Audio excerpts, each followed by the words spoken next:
Chapter 85 The Words That Reached Saint Demon Confrontation Arc.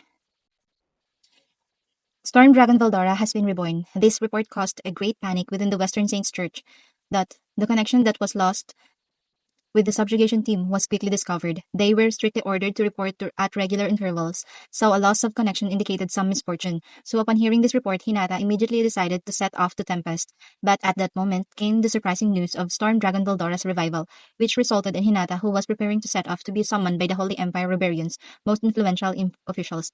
The seven celestial sages these wise men are called. It is said that each has transcended a hero class existence and is a legendary being that is often in charge of rearing new heroes. These beings are completely secluded and never appear in public, and are only discussed as legends in fairy tales and other such stories. Nor are the seven celestial sages an existence that Hinata could talk about. Obviously, they are not an existence that the Templar Knights would know about. So why does Hinata know of them? Because she is the last disciple of the seven celestial sages. They typically train their successor personally, and no one knows when the successor takes over. In other words, the fact that they all trained one person is beyond unusual. Hinata was just that excellent, and because she was so excellent, she was able to learn all the skills and battle abilities that they could teach her. In a sense, you could call her a work of art.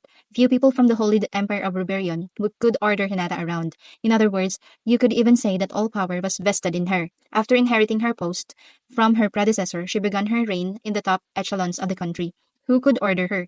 The current emperor and the seven celestial sages. Furthermore, only the seven celestial sages can directly meet with the emperor, so Hinata has never met him, nor has she even heard this voice, which is why, when discussing things who can order her, only the seven celestial sages remain. This time, she was summoned directly by them via telepathy, and she was told about Storm Dragon Valdora's rebirth. Thus, though she had prepared troops to set off to Tempest, she decided to put that order on hold. As a result, her attack on Tempest while Rimuru was away did not occur, which was fortunate. Had she attacked Tempest along with her Knights Templar while he was away, there's a high chance the battle would have went in her favor. Anyways, Monster's country, Tempest narrowly escaped death. Was this a failure on Hinata's part? By no means. What surprised her that is, wasn't only the report she received from the sages. As a messenger she sent to Tempest, Rahim has returned, but his appearance was completely different. A thin layer of dirt and tattered clothing covered his body. His eyes darted, his body vehemently convulsed. He looked as if he tasted unimaginable fears. 100 trusted Knight Templars guided Rahim into the main chamber. Cardinal Nicholas also came to hear his report. Rahim was brought into the chamber as he was. He was offered to change, but he adamantly refused, and insisted that he had urgent information that had to be shared. Thus, he stood in the main chamber, inside the towering cathedral in the center of the Holy Empire, Roberion. In all of the empire, this was the most holy and impregnable place, and there he knelt. Hesitantly, he lifted his face to confirm Hinata's presence. He seemed a little relieved, seeing her there, and then he stood, his expression quickly turning into even a deeper despair. Rahim removed the tattered clothing that covered his body. Seeing what was beneath, the Templar Knights covered their faces. Even Hinata looked repulsed. Everyone's gaze was focused on Rahim's exposed body, as a myriad of faces were protruding from it. Still alive, some showed anguished expressions, others of despair. There were even some mad ones smiling, as if mocking the holy land upon which he stood. First, behold my body. It is the punishment for evoking their king's wrath. I was a fool, a truly terrifying enemy I have made. A demon lord. By our hand we gave birth to a demon lord. Perhaps even proudly, Rahim declared in a loud voice, his eyes bloodshot, and thus he told them of the terrifying demon lord and his birth, without concealing any of Rahim's wrongdoings. He was not ordered to do so. Rather, he himself was obsessed to disclose all this, to free himself from the torment to be forgiven by God. He thought he needed to confess his sins, but surely he could not be forgiven with just this much. The Templars trembled upon hearing of a new demon lord's birth, and when they heard about his absurd power, they could no longer hide their astonishment before his slight attack. Every anti-demon barriers, large-scale magic barriers, and even holy barriers are utterly foolish, and none have ever heard of such magic. If faced with an attack that cannot be blocked, even those gathered in the room could not survive it, perhaps. But Hinata did not tremble. Based on what Rahim reported, it was an attack that used the rays of the sun, she figured. And if you understand the nature of the attack, it's easy to counter it. Seeing the stoic Hinata reassured the Templar Knights, thus they calmed down. If their commander Sakaguchi Hinata did not fear the Demon Lord, then there was no chance they would be defeated. Their confidence was directly tied to their unwavering faith in her. Excuse me. The report continued. The news that Archdemon had appeared again provoked an uproar. This wasn't something they could ignore any longer. It is absolutely crucial that an Archdemon which harbors the demon lord seed, be immediately destroyed. Besides, if it was a simple archdemon that was born depending on abilities, 3 Knights Templar should be able to destroy it, and if they brought 5 knights, there was no way they could lose. But this would prove difficult if existing and accumulating experience. Emily. But this would prove difficult if they allowed it to continue existing and accumulating experience. They had to destroy it now. Such was the rule regarding dealing with an appearance of an archdemon. Hinata-sama, this is an urgent matter. My team will subjugate this demon. Please order us. In that case, we shall also go. Please order us to attack. The young Templars exclaimed, following their elders' example. The others too, in lieu with common sense, did not opposed the measure. After all, the sooner they subjugate the archdemon, the better. But Rahim's story did not end. He still had things to say. Rather, he hasn't even mentioned the main points yet. But the Templars could not have known of this, which is why they could discuss such pointless things as subjugating an archdemon. Please wait a moment. Do not pay any heed to the archdemon subjugation. The light magic I mentioned, as I just said, when it hit us, we were completely wiped out. However, that doesn't portray the scene appropriately. There were 15,000 of us, and this elite force was completely destroyed by a single monster's terrifying attack. I meant that literally, not as an army, but every single individual. Massacred. That's no exaggeration. That's exactly as it happened. Silence enveloped that holy room, a heavy atmosphere in which no one could utter a single word. A monster which could massacre 15,000 men. It made them recall a certain legend. A legend speaks of a monster which became a demon lord after destroying a city. Truly, the monster fit the description of the word demon lord. The monster sowed chaos and destruction. Beings that exceed human capabilities are usually limited to the special S-class dragons. Currently, 3 of them remain and one has been sealed until now. These 3 beings are designated special S-class, but in reality, it wouldn't be unusual to recognize 2 more special S-ranked individuals from among the demon lords. The reason they are not recognized is simple.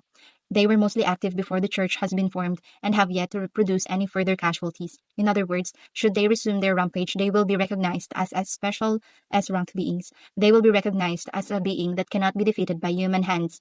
That's what special S-rank means. As for their activity before the church had been established, that's a tale of 1,000 and a few hundred years ago. According to traditional records, it would have been 1,200 years ago. Even then, 2 beings called demon lords, and which would now have been recognized as special S-rank, existed: Lord of Darkness Guy Crimson and Destroyer Milim Nava. Furthermore, some believed that other demon lords awakened as true demon lords, but none of these openly wrought havoc. Which is why, in order not to increase the people's anxiety for no reason, every demon lord has been classified as S-ranked, a being that can't be opposed with human strength alone, because when a generation lacks a hero, they had to declare that humanity would not lose against demons. But this new monster just became a demon lord but may be immediately recognized as a special S-rank. Heavy silence continued to rule the room. A silence which displayed a desire to reject accepting the birth of a new demon lord. Simple demon lords and true demon lords are an existence that towers over humans. But it's pointless to stand here in silence. Hey, Rahim, did you see it awaken? Ending the silence, Hinata asked. In response, yes, I believe an offering of 15,000 lives was sufficient. He replied, confident. Is that so? Hinata muted and began to think. As things stood, she was fortunate not to have gone to Tempest yet. If her opponent was unawakened, if he turned into a true demon lord, then the number of troops didn't matter. Even if you gathered powerful soldiers, should they lack the strength to oppose that monster directly, then they are useless. The subjugation army's disaster only proved this point. Moreover, even though the monster hasn't awakened, by then it was still capable of destroying the army alone. From time immemorial, a hero and her carefully selected team would venture to defeat the demon lord.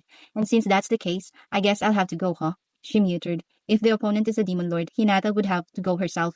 And since there was no need to further increase the number of corpses, there was no need to send out normal soldiers.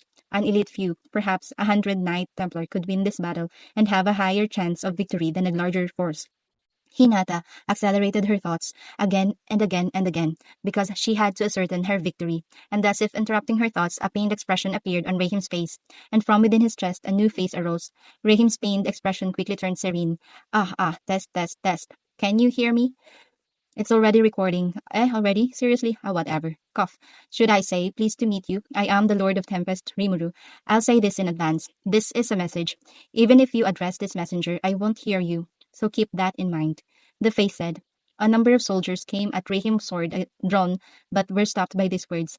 That's a speech they probably had to hear. The Knights Templar couldn't hide their surprise, whereas Hinata's expression did not change. She was merely awaiting the next words. Her head was calculating various possibilities, but her expression did not show it.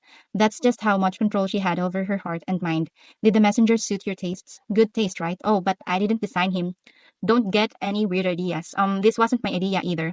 Shut up, they might be listening in on this. Is that so? Good thing they didn't hear this. But let's forget about tastes. Let's get to the question at hand. I'm wondering how much you're planning to pay me to end this fight. I'll say this in advance. You started this fight. I have witnesses, so you can't overturn this fact. So what will you do? Personally, if you apologize for this incident, I am willing to forgive you this time. But should you refuse to make amends with monsters, then we will crush you with our entire force. Without any reserve, without any mercy, without a second thought, we shall crush you. Even if a time to rethink this comes up. Didn't I tell you to shut up? What will you do if they hear you? I won't look cool anymore. Which is why I ask you to carefully consider the next step. That being so, is Hinata there? This message will only be played if your presence is recognized. But that aside, here's what I wanted to say. Well done attacking a person without listening to a single thing they had to say. A wonderful funeral you planned for me, but too bad, I am alive. The next time you come at me, I will respond with my true power, but I want to hold a serious conversation before that. So I'd appreciate it if you gave it some thought. If you still desire to fight me after that, then that's that. Let this messenger know your response. The ones embedded in his body are the blood shadows. I think they are cold. They killed my friends, so I cannot forgive them. So I killed them and embedded their heads into this guy. This messenger is also dead. Yet, I made him undead so that they continue to suffer. After receiving your reply, he will come back to me, so don't worry about that. Should you decide to dispose of him, he'll automatically disintegrate thanks to your skill that I analyzed. But if you choose to only half kill him, that will only increase his suffering, so keep that in mind. Currently, I'm headed off to the Demon Lord's Walpurgis banquet. So if you want to talk, decide upon it, and we'll talk after I return from there alive. Chances are it's going to be a week from now, so keep that in mind. Well then, I'm looking forward to your reply. And ending this monologue, the message concluded. The Templars, their mouths agape, looked at their trusted Hinata. Without being perturbed by it, she met their gaze. She was busy processing the newly obtained information. There were a few things worth of note, but there was not time for that. Though he had an Isle of attitude, the message's content could not ridiculed could not be ridiculed. The most important point was that this integration had been analyzed. Now, should she fight, she probably wouldn't be able to use it on him. Perhaps he was only bluffing, but she could hardly depend on such empty optimism. Her biggest mistake was that she didn't notice his survival during their last battle. She felt a sense of regret. Yes, that rare feeling burned in her chest. He also mentioned other important things. When he spoke of making amends with monsters, he must have had the church's doctrine in mind, so he's probably searching for a chance to make peace with them. But that's something that everyone, Hinata included, would describe as naive. And lastly, that monster Rimuru was most definitely not lying during their last meeting. The fact that he was also a world traveler and that he reincarnated as a monster, that was probably true. His Japanese was far too natural. That was the nostalgic Japanese that could only come from that world. At some point in time, Hinata had opened her previously closed eyes, and without a word, she erased Rahim with disintegration. If Rimuru's words were true, then quickly erasing him would be his salvation. And do not be tempted by him.